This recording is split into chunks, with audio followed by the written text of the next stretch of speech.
All right, let's dive in. We're going to take a trip back in time, nearly 400 years, to a moment when crossing an ocean was one of the biggest gambles a person could take. We're going to follow one man whose decision to take that risk didn't just start a family, it literally helped plant the seeds of a brand new nation. This is the story of that very first crucial step. Okay, so picture this. The year is 1632. Over in England, King Charles I is on the throne, but way across the Atlantic, something totally new is happening. The Massachusetts Bay Colony is really just a few tiny, fragile settlements, kind of clinging to the edge of this vast, unknown American wilderness.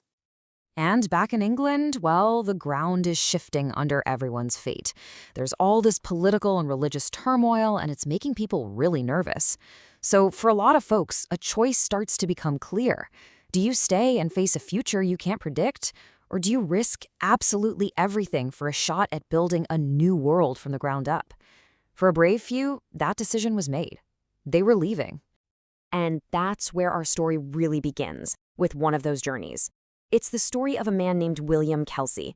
Yeah, it's a personal story, but it's also the story of thousands of others who had the same hopes and faced the same incredible struggles on that same dangerous voyage. So, to really get why he left, we first have to understand the world he was so desperate to leave behind. Let's take a look at this very unsettled kingdom of 17th century England. You know, every massive family tree, every legacy, it all starts with one person. We call that person a progenitor. They're the founder, the very first ancestor who kicks the whole thing off. And for this story, our progenitor is William Kelsey, born in England right around the year 1600. He's the guy who's going to carry his family's name to a whole new continent. So what on earth could make someone just uproot their entire life like that?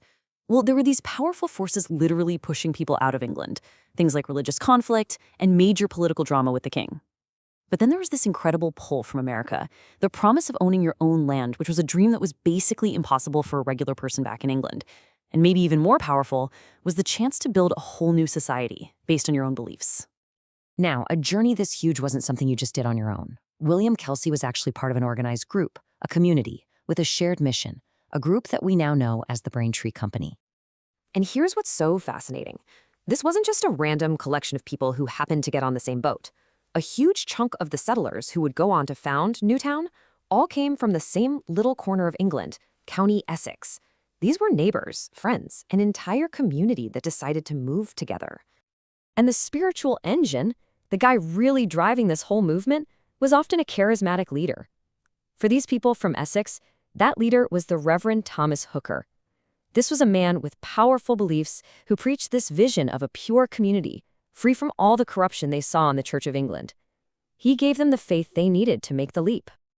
So, with their purpose clear, they had to face the journey itself, a brutal 2-month voyage across the North Atlantic, packed like sardines into a tiny wooden ship. But the reality of that journey, well, it's a little more complicated than you might think. Okay, this is where history gets really interesting because it's all about perspective. Now, these quotes are actually describing the next part of their journey a few years later when they traveled overland, but they perfectly capture how differently people remembered the Puritan experience. Was it a terrifying battle against a hideous wilderness? Or was it more like a prolonged church picnic? The real truth, of course, was probably somewhere in the middle. So after they finally arrived in the Massachusetts Bay Colony, the Braintree Company's real work began.